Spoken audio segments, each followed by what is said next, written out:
درود پاک آپ کوئی سا بھی پڑھ سکتے ہیں، آپ صلی اللہ علیہ وسلم پڑھ لیں یا آپ صلی اللہ علیہ محمد پڑھ لیں۔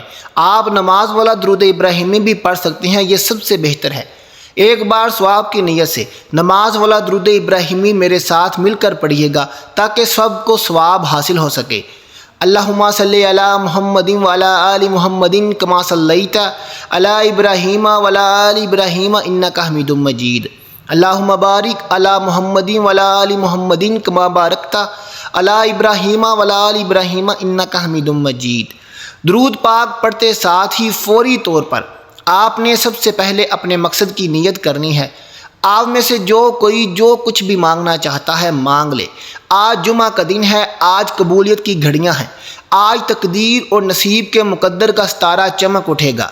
آج جو کوئی بے روزگار ہے اس کے لیے پڑھ لے، بے اولاد ہے تو اولاد کے لیے پڑھ لو، تنگ دست ہو تو اچھے روزگار کے لیے پڑھ لو، میاں بیوی میں لڑائی رہتی ہے تو میاں بیوی میں محبت کے لیے پڑھ لو، اولاد آپ کی نافرمان ہے، شوہر نافرمان ہے تو ان کو فرما بردار بنانے کے لیے پڑھ لو، قرض سے نجات چاہتے ہو تو قرض سے نجات کے لیے پڑھ لو، من پسند شادی لو میرج کرنا چاہتے ہو تو اس کے لیے پڑھ لو۔ آپ کو دنیا جہان کی کوئی بھی مقصد ہے، کوئی بھی خواہش ہے، آج مانگ لینا جو مانگنا چاہتے ہو۔ آپ کی کوئی حاجت ناممکن ہے، آپ کو لگتا ہے کہ یہ کسی صورت بھی پوری ہو نہیں سکتی، تو آپ نے صرف اپنے مقصد کی نیت کرنی ہے۔ اپنے مقصد کی نیت کرتے ہی فوری طور پر آپ نے ایک بار اعوذ باللہ من الشیطان الرجیم بسم اللہ الرحمن الرحیم پڑھ کر وظیفے کا آغاز کرنا ہے۔ پھر فوری طور پر آپ نے اپنی آنکھوں کو بند کر لینا ہے اور پوری توجہ اور دھیان کے ساتھ اپنے مقصد کو ذہن میں رکھتے ہوئے پہلے نمبر پر جو وظیفہ آپ نے پڑھنا ہے وہ وظیفہ ایک تسبیح کا وظیفہ ہے جسے اللہ کی لاڈلی تسبیح کہا جاتا ہے۔ وہ تسبیح ہے، یہ پہلا وظیفہ ہے جو آپ کو میں بتا رہا ہوں، سبحان اللہ و بحمدہ سبحان اللہ العظیم۔ یہ آپ نے پڑھنا ہے، آسان سا وظیفہ ہے جو میں نے آپ کو پڑھ کر بتا دیا ہے۔ آپ اپنے انداز سے پڑھیے گا، سیدھے ہاتھ پہ پڑھ لیں، تسبیح کے دانوں پر پڑھ لیں، کس طرح آپ کو مناسب لگے پڑھ لیں۔ جن بہن بھائیوں کو پڑھنا نہیں آتا وہ دیکھ کر پڑھ لیں یا اپنے دل میں صرف گمان کر لیں اور ساتھ ساتھ دہرا لیں۔ پورا عمل آپ لوگ ایک مرتبہ دہرا لیں۔ سبحان اللہ و بحمدی سبحان اللہ العظیم ایک بار ہو گیا، سبحان اللہ و بحمدی سبحان اللہ العظیم 2 بار ہو گیا، سبحان اللہ و بحمدی سبحان اللہ العظیم 3 بار ہو گیا۔ اسی طرح سے آپ ہاتھ کی انگلیوں پر پڑھ لیں یا تسبیح کے دانوں پر پڑھ لیں۔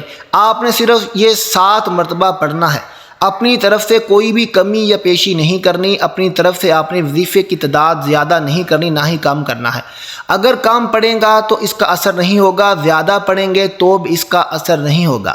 جتنی مقدار میں نے آپ کو بتایا ہے اتنی ہی تعداد میں آپ نے پڑھنا ہے۔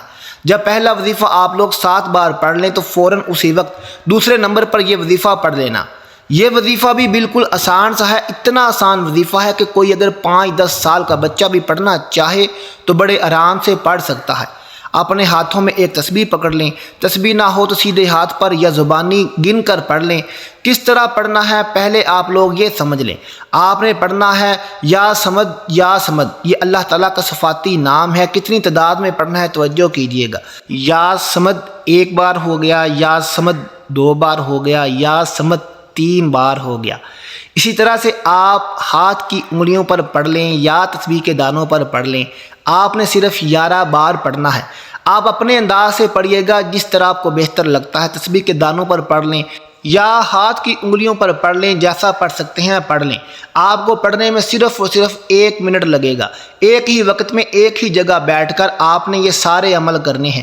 ایسا نہیں کہ ایک وظیفہ پڑھا پھر کھڑے ہو گئے کوئی کام کیا، پھر تھوڑی دیر بعد آ کر دوسرا وظیفہ پڑھ لیا، تو ایسا آپ نے بالکل نہیں کرنا۔ ایسا کریں گے تو یہ اثر نہیں کرے گا۔ جیسے طریقہ میں بتا رہا ہوں آپ نے ویسے ہی کرنا ہے۔ یا سمد کا وظیفہ آپ نے 21 بار پڑھنا ہے۔ 21 بار پڑھتے ساتھ ہی اپنی طرف سے کمی بیشی نہیں کرنی۔ آپ نے اس کو زیادہ نہیں کرنا، کم نہیں کرنا، 21 بار پڑھنا ہے۔ اب اس کے بعد تیسرے نمبر پر اور آخری وظیفہ پڑھ لیں۔ آخری اور تیسرا وظیفہ سورہ کوثر کا وظیفہ ہے۔ میں آپ کو پڑھ کر سنا دیتا ہوں، سورہ کوثر کی تلاوت ملاحظہ فرما لیجئے۔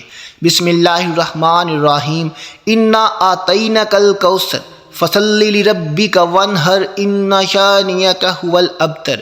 اس کا ترجمہ بھی سننے کہ اے محبوب بے شک ہم نے تمہیں بے شمار خوبیاں عطا فرمائی ہیں تو تم اپنے رب کے لیے نماز پڑھو اور قربانی کرو، بے شک جو تمہارا دشمن ہے وہی ہر خیر سے محروم ہے۔ یہ وظیفہ آپ کو اس عمل میں سب سے آخر میں تیسرے اور آخری نمبر پر پڑھنا ہے۔ اس وظیفے کو آخر میں آپ نے صرف اور صرف 41 مرتبہ پڑھنا ہے۔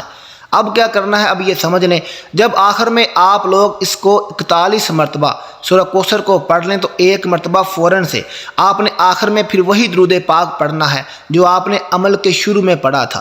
درود پاک جب آپ لوگ آخر میں پڑھ لیں تو فوراً اسی وقت آپ لوگ کیا کریں گے، اپنے دونوں ہاتھ دعا کے لیے اٹھائیں گے، اور جو بھی حاجتیں ہیں، مرادیں ہیں، پریشانیاں ہیں، اس کے لیے خوب اللہ پاک سے دعا مانگ لیجئے گا۔ دعا مانگنے کے بعد آپ کا یہ عمل مکمل ہو جائے گا، لیکن اس وظیفے کے لیے نماز کی پابندی ضروری ہے۔ دوستو، نماز دین اسلام کا ایک اہم تعلیمات ہے اور نماز دین کا ستون ہے۔ اگر آپ نماز نہیں پڑھیں گے تو کوئی بھی وظیفہ اثر نہیں کرتا، بلکہ آپ کی کوئی دعا بھی اثر نہیں کرتی۔ نماز ایک انسان کی روحانیت کو بڑھانے اور اس کی معاشرتی زندگی کو بہتر بنانے کا ذریعہ ہے۔ نماز کافر اور مسلمان کے درمیان ایک فرق واضح کرتی ہے۔ نماز اللہ سے قریب ہونے اور اللہ سے اپنی دعائیں منانے کا بہترین ذریعہ ہے۔ اس لیے دوستو، نماز پڑھا کریں، نماز پڑھ کر یہ وظیفہ کریں، انشاءاللہ آج آپ کی تمام حاجتیں پوری ہو جائیں گی، نصیب کو لگے بند تالے کھل جائیں گے۔ وظیفہ کر کے اپنے لیے بھی دعا کیجئے، میرے لیے بھی دعا کیجئے گا۔ ملتے ہیں اگلی ویڈیو کے ساتھ، اللہ حافظ۔